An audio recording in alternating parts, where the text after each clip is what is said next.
This channel does not promote or encourage any illegal activities. All contents provided by this channel is meant for educational purpose only. अब हम question number 16 solve करते हैं. Show that the tangents to the curve y equals to 7x3 plus 11 at the points where x equals to 2 and x equals to minus 2 are parallel. ठीक है ना. तो ये दो पॉइंट्स दे रखे हैं, एक तो x और x2 पर कह रहे हैं ये पैरेलल है, यानी जो भी टेंजेंट सो दे रहा टेंजेंट टू द कर्व, जो भी कर्व पे टेंजेंट बनेगी वो इस पॉइंट्स पर क्या है, पैरेलल. पैरेलल की तो आपको कंडीशन मालूम ही है कि m1 इक्वल्स टू m2. बस इसके अंदर स्लोप निकालने हैं. ठीक है, दोनों पॉइंट्स के हिसाब से. तो देखिए हमसे करते हैं. ये हो गया y equals to 7x³ plus का 11. डिफ्रेंशिएट कीजिए, dy upon dx equals to 7 3 21 x² और 11 का हो गया हमारा 0. अब निकालते हैं हम इसके अंदर slope of tangent. Slope of tangent dy upon dx, point इसमें से ले लीजिए एट x इक्वल्स टू 2 ले लीजिए पहले, तो इसकी जगह 2 लगाइए. तो यानी इसको मान लेते हैं m1. m1 कितना हो जाएगा हमारा 21 इंटू 2 का स्क्वायर. तो m1 की वैल्यू कितनी हो जाएगी 21 इंटू 4 यानी कि 84. m1 कितना निकल के आ गया हमारा 84 निकल गया. अब स्लोप ऑफ टेंजेंट निकालेंगे किस पर, -2 पर. तो slope of tangent dy upon dx at x equals to -2. किस पॉइंट पे लिया, -2 पर लिया इसको. तो वही इसको मान लेते हैं m2, 21 इंटू -2 का स्क्वायर. तो देखिए कितना निकल के आया, 21 इंटू 4 यानी कि -2 का स्क्वायर 4 होगा 84.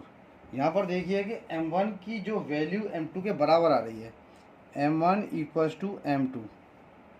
ठीक है ना. हेंस क्या हो गया, ये कंडीशन किसकी होती है, पैरेलल की है. ठीक है ना. Therefore the tangents to the curve at x equals to 2 and x equals to -2 are parallel. क्योंकि यहाँ पर m1 बराबर m2 की कंडीशन आ रही है, तो जो भी टेंजेंट होंगी इस कर्व पर, इस पॉइंट पर पैरेलल होंगी. क्वेश्चन नंबर 16 हो गया सॉल्व. अब क्वेश्चन नंबर 17 करते हैं. Find the point on the curve y equals to x³ at which the slope of the tangent is equal to the y coordinate of the point. Find the point on the curve y equals to x³ at which the slope of the tangent is equal to the y coordinate. यानी जो भी tangent का slope आएगा वो y coordinate के equivalent होगा उस point पर. तो तरीका सबका वही है इसको करने का. सबसे पहले dy अपॉन dx निकाल लेते हैं इसका. देखिए तो यहाँ पर हमारा क्या दिया हुआ है, y equals to x³. dy upon dx कितना हो जाएगा हमारा 3x² हो गया. dy अपॉन डी अपने कितना आ जाएगा 3x². अब पॉइंट्स हमारे पास गिवन नहीं है, तो let x1 y1 be the points on the curve.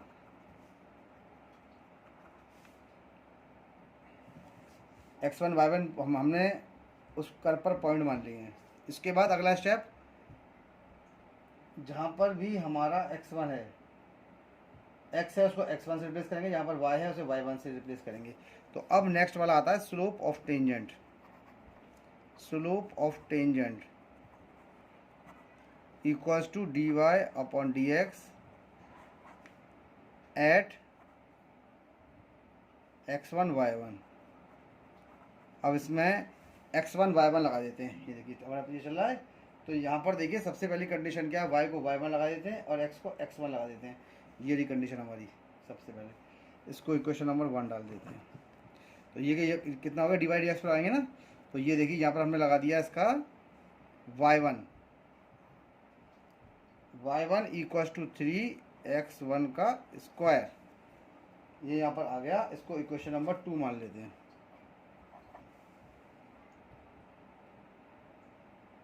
ठीक है, तो इक्वेशन 1 से भी हम y1 या x3 मान सकते हैं, कोई दिक्कत नहीं है। लेकिन जो हमारा जो स्लोप निकलता है वो dy अपॉन dx पे निकलता है, तो dy अपॉन dx तो यही है ना, इसीलिए इसकी वैल्यू को यहाँ लगाया जाता है, यहाँ की इधर नहीं लगाया जाएगा, बाकी जगह इसी पे लगाया जाएगा। तो y1 की वैल्यू कितनी आ जाएगी हमारी 3x1 का square.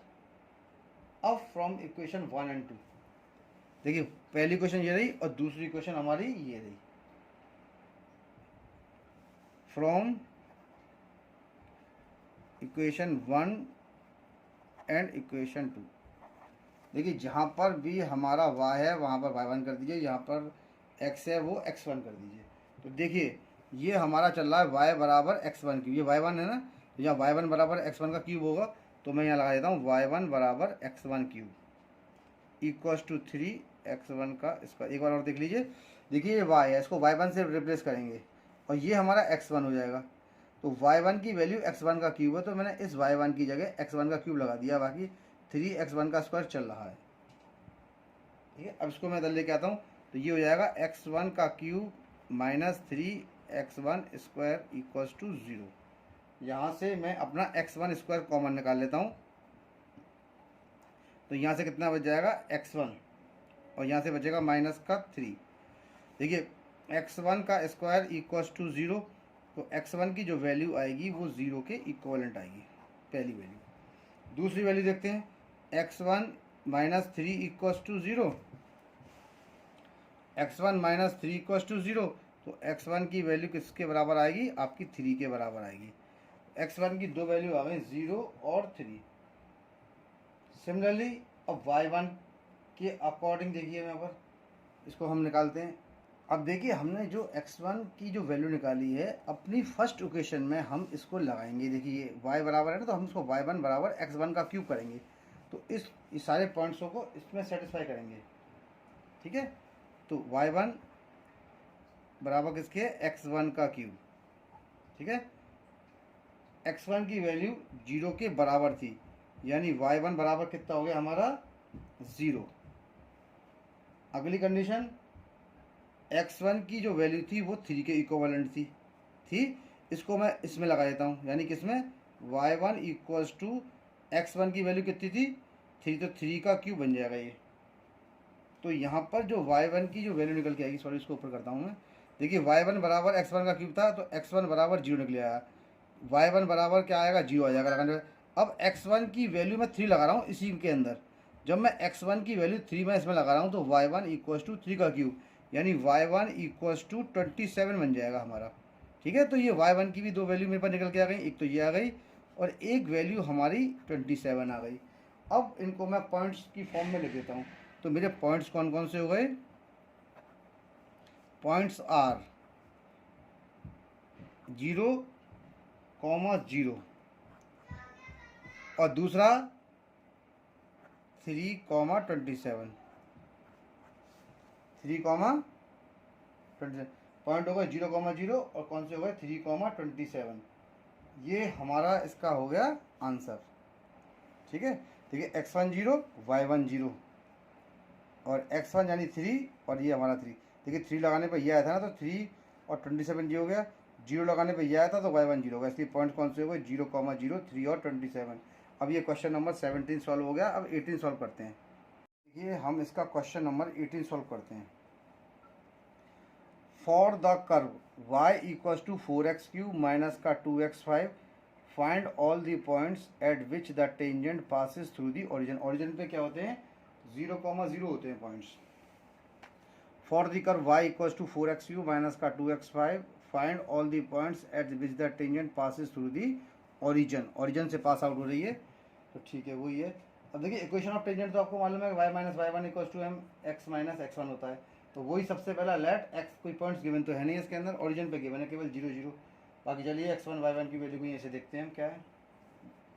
Late x1 y1 be the points on the curve.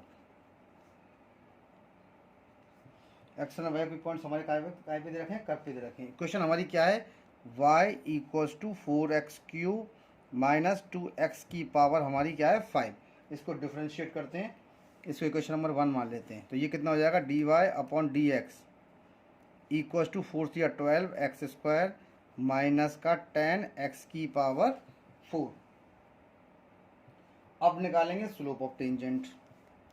तो देखिए स्लोप ऑफ टेंजेंट निकालने के लिए dy अपॉन dx और पॉइंट्स लगा देते हैं, यानी dy अपॉन dx हो गया और एट कितना हो जाएगा x1 और y1 पर, यानी x की जगह x1 और y की जगह y1।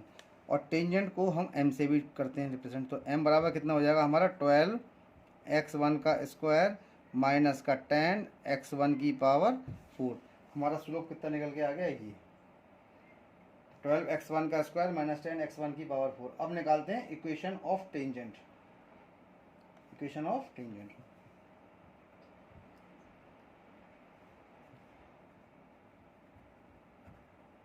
Equation of tangent. तो देखिए y माइनस का y1 equals to m x minus का x1। सबकी वैल्यू सब्स्टिट्यूट करते हैं। देखिए हमें मालूम है ये ओरिजिन की बात कर रहे हैं, ओरिजिन। तो ओरिजिन पे x और y के कोऑर्डिनेट्स कैसे होते हैं, 0। तो x और y की जगह 0 लगा देते हैं हम। तो 0 minus y1 sorry m 0 minus का x1 यानी माइनस का y1 और माइनस का m x1 हमारा हो गया ये। तो यहाँ देखिए माइनस से माइनस कैंसिल आउट हो गया। y1 की जो वैल्यू है वो कितनी आ गई हमारी, m x1 के बराबर आ गई, m x1। और देखिए m की जो वैल्यू है वो मैंने ऊपर निकाल के ये रखी हुई, m की वैल्यू कहाँ है मेरी, ऊपर। अब मैं इस m की वैल्यू को इधर सब्स्टिट्यूट कर देता हूँ। तो मैंने यहाँ लिख दिया m 12x1 का स्क्वायर माइनस का 10x1 की पावर 4। केवल मैंने x1 की जगह सॉरी x1 था ना, यहाँ लिखिए x1 था ये, यहाँ पीछे लेता हूँ मैं x1। केवल मैंने m की जगह लगा दिया ये वैल्यू है ना, x1 ऑलरेडी मेरे पास है। तो y1 हमारा ये आ गया। तो y1 कितना हो गया आपका ये, अब x का 1 का से मल्टीप्लाई कर देता हूँ मैं अंदर 1, और ये कितना हो जाएगा 12x1 का क्यूब माइनस का 10x1 की पावर 5। ये पावर 5 हो गई, ये हो गई इक्वेशन नंबर हमारी सेकंड।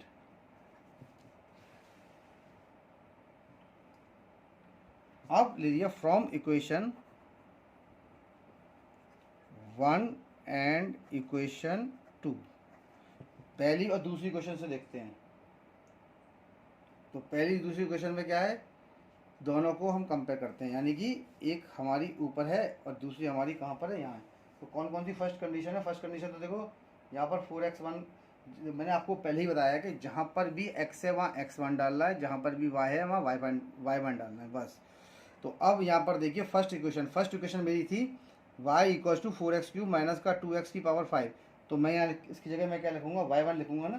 तो y1 की वैल्यू कितनी यहाँ पर हो गई 4 हमारी x1। तो पहले मैं इसको कॉपी कर लेता हूँ, हमारी y1 दे रही है सेकंड इक्वेशन की, सेकंड वाली कॉपी करता हूँ मैं। ये हमारी इक्वेशन है 12x1 का क्यूब माइनस का 10x1 की पावर 5। और फर्स्ट वाली के जो 4x³ है उसकी जगह 4x1 का क्यूब माइनस का 2x1 की पावर 5, यानी मैंने इसमें इसकी वैल्यू को सब्स्टिट्यूट कर लिया है। अब मैं सारी वैल्यूज़ को इधर लेके आता हूँ सबको।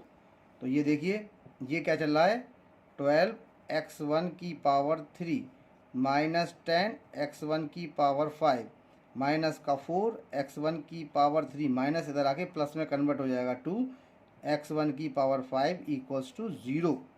अब देखिए ये कितना है हमारा x1 3 और x1 3। तो जब 12 में से 4 गया तो हमारा कितना बचा, 8 बचा। ये दोनों है ना, तो कितना लिख सकते हैं, और कितना लिख सकते हैं हम, 8x1 का क्यूब माइनस 10x1 की पावर 5 प्लस का 2x1 की पावर 5। तो 10 में से 2 गया तो बचा माइनस का 8 x1 की पावर 5 इक्वल्स टू 0। यहाँ पर देखिए 8 कॉमन है, तो यहाँ से मैं एक चीज़ करता हूँ, एक कॉमन निकल आता है मेरा थोड़ा सा इसमें से। तो तो यहाँ से 8x1 की पावर 3 मैंने कॉमन निकाली, तो यहाँ से तो मेरा कितना बच गया 1, और यहाँ से बन जाएगा हमारा 5 था, तो x1 का स्क्वायर इक्वल्स टू 0। देखिए ये 0 में पहुँचेगा पूरा। कंपेयर करने जब कंपेयर करेंगे इसको हम, 8 तो पहुँच गया 0 में, तो x1 का क्यूब इक्वल्स टू 0। तो x1 की जो वैल्यू आई वो कितनी निकल के आई हमारी, 0 आ गई एक वैल्यू उसकी। अब सेकंड वाली वैल्यू को देखते हैं। 1 माइनस x1 का स्क्वायर इक्वल्स टू 0 है, माइनस x1 का स्क्वायर इक्वल्स टू -1 है, तो माइनस से माइनस कट गया, x1 का मतलब हो गया √1। तो x1 की जो वैल्यू आ गई वो कितनी आ गई, +-1। ये वैल्यू निकल के इसकी आ गई +-1। अब यहाँ तक कंडीशन देखिए, ये तो कंडीशन हमारी पूरी हो गई, 2 वैल्यूज यहाँ पर निकल के आई हैं मेरी। अब देखिए साइड में लाइन खींच के इसको यहीं कर लेता हूँ, थोड़ा सा ही रहेगा मेरा पार्ट। देखिए अब इसमें x1 की वैल्यू तो मेरे पास निकल के आ गई। अब हमारा काम क्या, इक्वेशन फर्स्ट करेंगे यूजिंग इक्वेशन 1।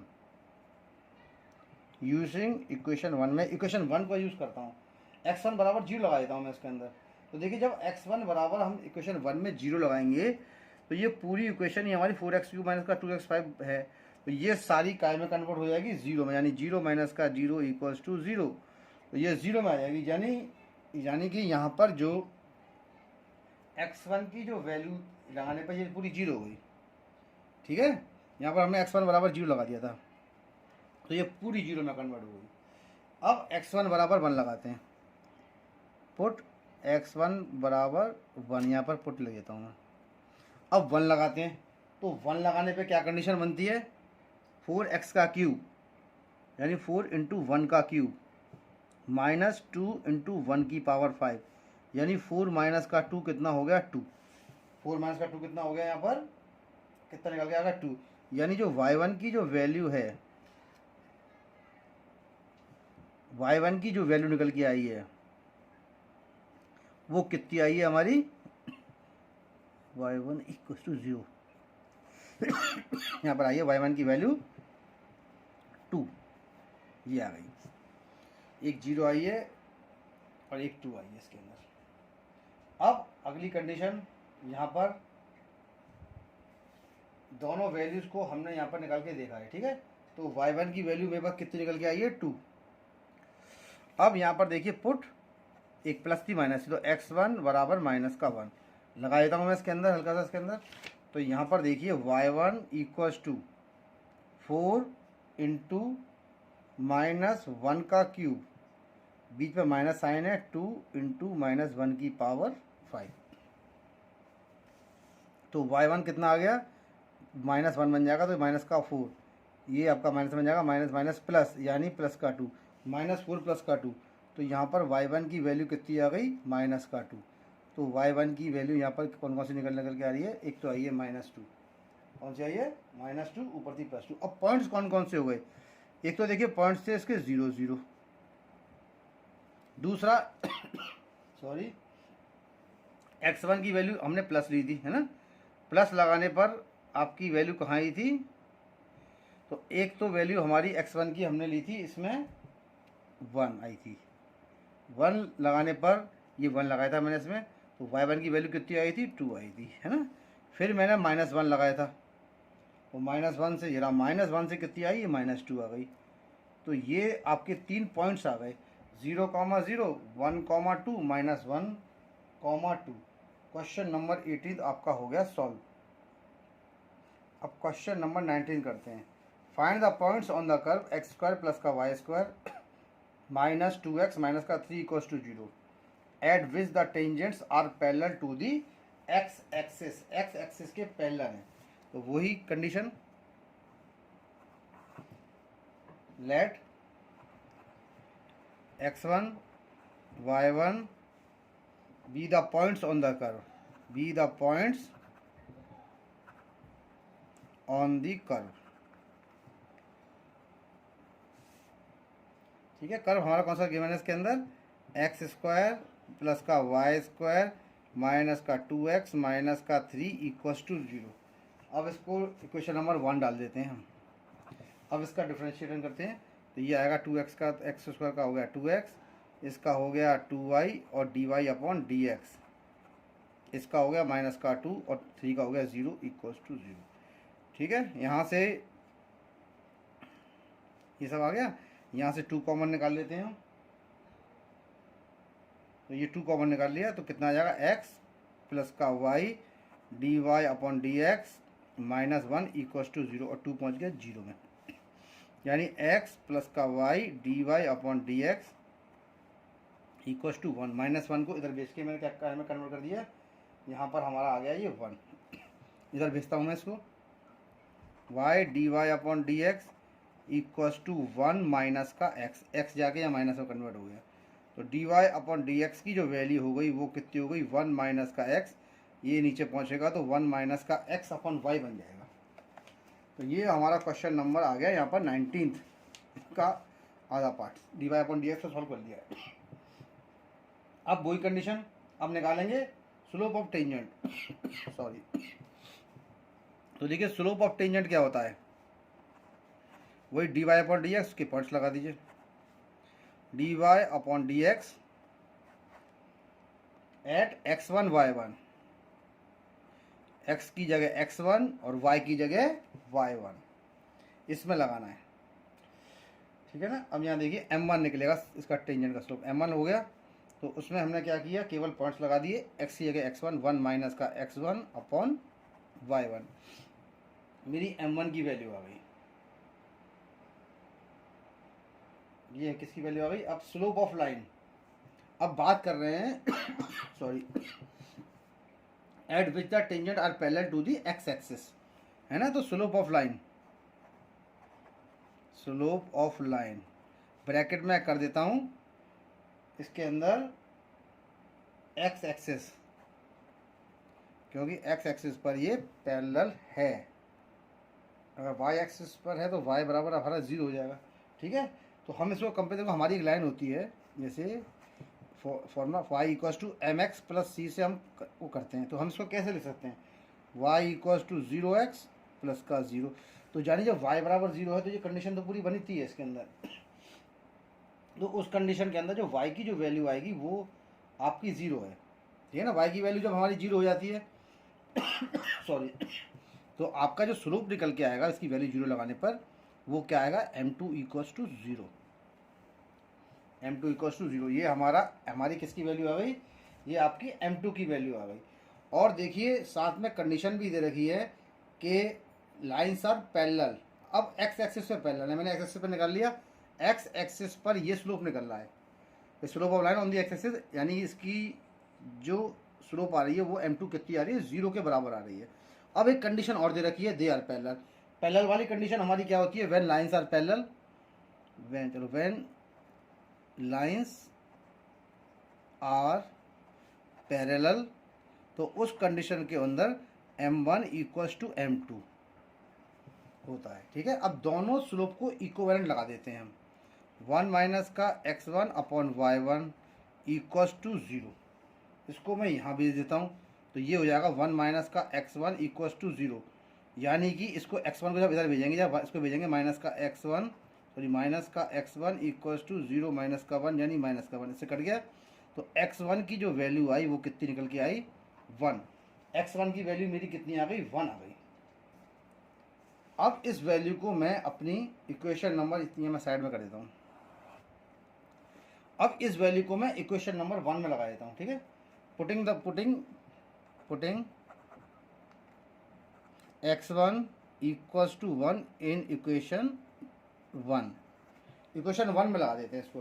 तो देखिए वो हमारा x का स्क्वायर है, यानी उसको x1 लिख सकते हैं, तो ये हो जाएगा 1 का स्क्वायर, y का स्क्वायर, तो ये y1 का स्क्वायर लिख सकते हैं इसको, माइनस का 2x, तो हमारा कितना हो जाएगा 2 इंटू 1 माइनस का 3 इक्वल्स टू 0 था। ठीक है, 1 का स्क्वायर 1 प्लस का y1 का स्क्वायर माइनस का 2 माइनस का 3 इक्वल्स टू 0।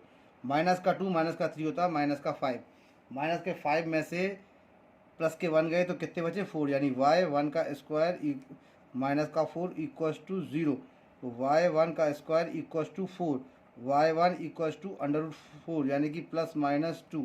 तो ये देखिए y1 की जो वैल्यू है वो आपकी प्लस माइनस 2 के बराबर आ रही है। तो पॉइंट्स कौन कौन से हो गए, इसके पॉइंट्स देखिए, एक तो हमारा हो गया 1 और दूसरा हो गया +- 2, 1 +- 2। अब ये क्वेश्चन नंबर 19 भी हमारा हो गया सॉल्व।